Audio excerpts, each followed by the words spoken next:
This presentation will focus on the issue of mobile use culture, including the current situation of youth mobile usage, the contradictory condition between the protection of youth mental health and the potential risk of mobile juvenile delinquency and the problem of cyberbullying. According to the research conducted in 2019, Canada has about 34.56 million Internet users, which raised an estimated 20 million from 2000 to 2019, and the number of Internet users always shows an upward trend in the research period.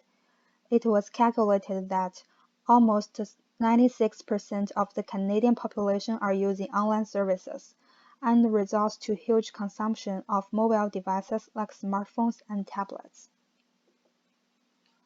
Moreover, when we look deeper into the data of Internet users by age group, we find that 93% of young aged 15 to 30 using social networking sites, which is obviously higher than other age groups. The young generation considers as the main users of social media and creates a complex environment for mobile use culture.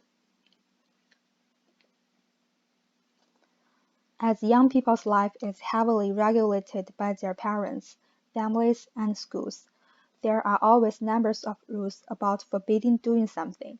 Therefore, the social networking has created an environment which is free and relatively private.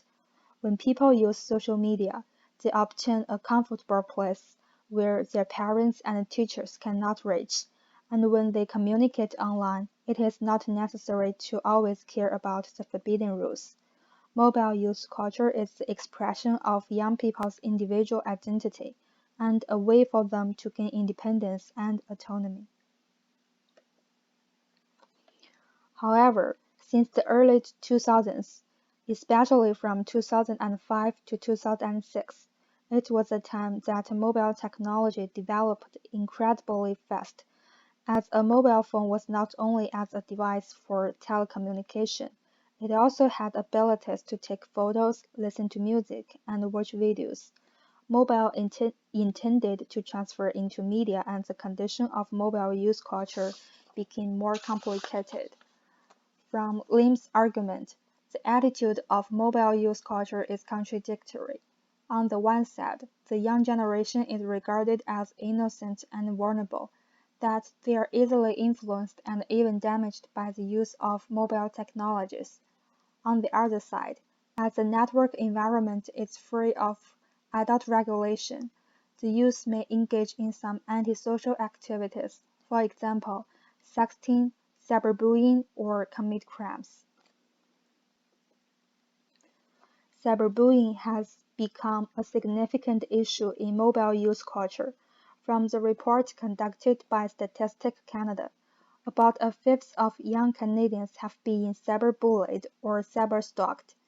The survey shows that people among 15 to 20 years old confirmed they had experienced one or both in the past 5 years, and it usually occurred through text messaging and other social media platforms, especially for young homosexual and bisexual Canadians. More than one-third of them had been cyberbullied or cyberstalked through web-based abuse or get physical hurt. The experience of cyberbullying will definitely make a person fear for his or her safety and have a huge influence on young people's life and health, both body and mental. As young people don't have fully understand the moral values and will be easily influenced by adverse information, it is hard for them to distinguish right or wrong in the network environment. As a result, it is necessary to improve education on correctly using social network, and the adults need to make regulation on young people's use of the Internet. An Internet environment is a place with excessive freedom. If the adults cannot make the right guidance, the youth may run in the wrong way. However, we don't have to panic. With a rational regulation, mobile communication will promote innovation and creativity, and it can become a force to protect and empower the youth. Thanks for listening.